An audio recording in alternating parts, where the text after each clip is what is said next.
अब आते हैं देखो लीकेज करंट पे। क्या होता है, ये जो आपने बताया मैंने, डिस्क लगी होती है, टायर लगे होते हैं, ये सब इंसुलेटर है। लेकिन मेरे भाई कोई भी इंसुलेटर कभी परफेक्ट नहीं होता। No insulator is ever perfect.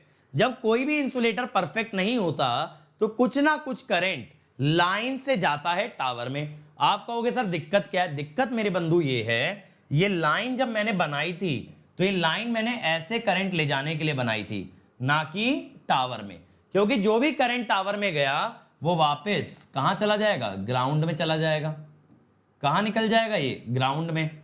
भाई ऐसा सोचो ना, ट्रांसमिशन लाइन इसलिए लगी थी कि जनरेटर से आपके घर तक करंट लाए, और बीच में वो करंट अगर ग्राउंड में चला गया तो वो करंट आप तक तो आया नहीं, आपका तो हो गया घाटा, आपका तो हो गया घाटा। इसीलिए इसीलिए हम लोग बात करते हैं लीकेज करंट की। लीकेज करंट अनडिजायरेबल है, लीकेज करंट अनडिजायरेबल है। ये लीकेज कम से कम रहना चाहिए। लेकिन मेरे भाई मेरी भी मजबूरी है कि इंसुलेटर कभी परफेक्ट नहीं हो सकता, इंसुलेटर कभी परफेक्ट हो ही नहीं सकता। यानी इसका रेजिस्टेंस इनफाइनाइट नहीं हो सकता, इसका रेजिस्टेंस फाइनाइट ही होगा। तो कुछ ना कुछ करंट तो ये भेज के रहेगा।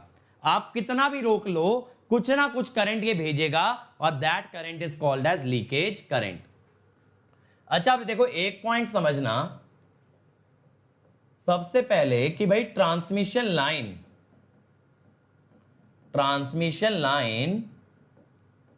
is always treated as star connection, अच्छा मुझे ये बताओ, विजुअलाइजेशन में मजा आ रहा है ना मेरे भाई?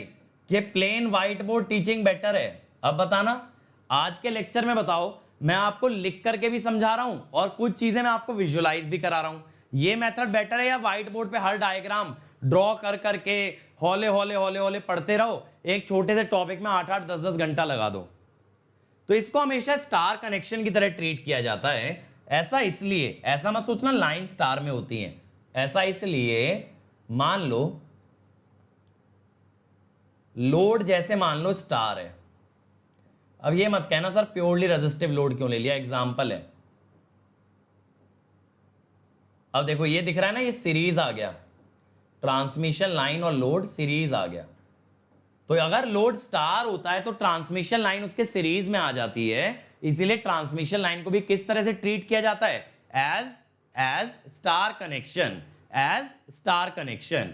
तो मैं क्या बोल रहा हूं, if load is star, transmission line is in series with load, transmission line is in series with load, तो इसीलिए therefore transmission line is considered as star.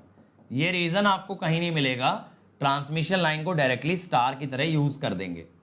ठीक है, ये बात क्लियर है? लोड अगर डेल्टा में होगा गधो तो इसके सीरीज में चली जाएगी क्या लाइन? दिमाग लगाओ, लोड अगर डेल्टा में होगा तो क्या लाइन लोड के सीरीज में कहलाएगी? हो ही नहीं सकता। करके देख लो बंधु, थोड़ा सा दिमाग लगाया करो। अब बताना कौन सी लाइन किसके सीरीज में है? किसी के भी सीरीज में नहीं आया कुछ भी, तो इसीलिए इसको आप नहीं कह सकते लाइन इज इन डेल्टा। मैंने कहा इफ, इस पे ध्यान देना, इफ अगर लोड डेल्टा स्टार में हुआ तभी लाइन उसके सीरीज में आएगी, अगर लोड स्टार में हुआ तभी लाइन उसके सीरीज में आएगी, इसीलिए लाइन को भी क्या मान के चलते हैं? स्टार। तो मैंने आपको रीजन बताया लाइन को स्टार क्यों माना जाता है। यानी लाइन के अंदर ऐसा रिलेशन हमेशा चलेगा कि VPH equal to VL by √3 and IPH equal to IL।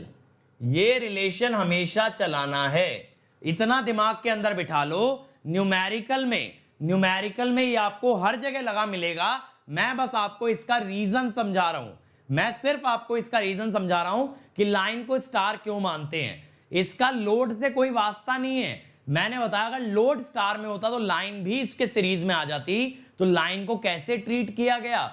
Just as a star connection, just as a star connection.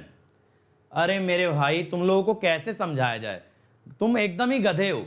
मैंने ये नहीं बोला स्टार का फायदा है, सीरीज का फायदा है, पैरेलल का फायदा है, डेल्टा का फायदा है। फायदे नुकसान की बात नहीं कर रहा हूं, एक छोटा सा फैक्ट समझा रहा हूं कि अगर लोड स्टार में होता है, अगर लोड स्टार में होता है तो लाइन उसके सीरीज में होती है, इसीलिए लाइन को भी स्टार की तरह ही हमेशा ट्रीट किया जाता है, इसीलिए लाइन को भी हमेशा स्टार की तरह ट्रीट किया जाता है। मैं फायदे नुकसान की बात नहीं कर रहा हूं मेरे भाई, समझ रहे हो, फायदे नुकसान की बात नहीं कर रहा हूं।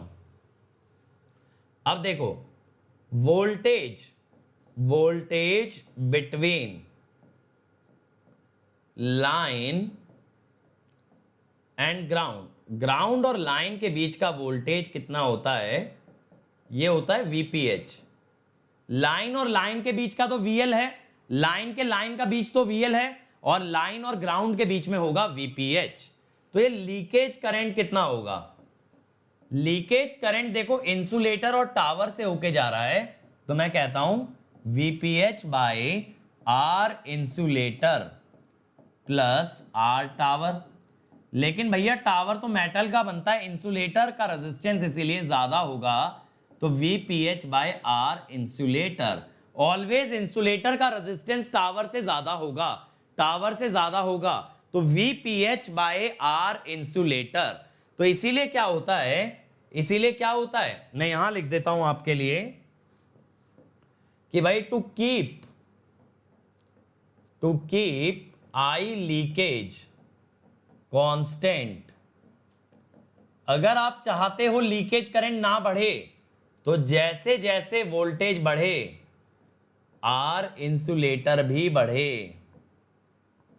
बात समझे, मैंने आपको पहले भी बताया voltage is proportional to insulation, उसके दो प्रूफ दिए, एक डाइलेक्ट्रिक ब्रेकडाउन के अंदर और दूसरा प्रूफ दिया लीकेज करंट के हिसाब से। आप नहीं चाहते लीकेज करंट कभी भी बढ़े, आप नहीं चाहते लीकेज करंट कभी भी बढ़े, इसीलिए जैसे जैसे वोल्टेज बढ़ेगी लाइन की आपको इंसुलेशन बढ़ाना पड़ेगा, इसके बिना काम नहीं चलेगा।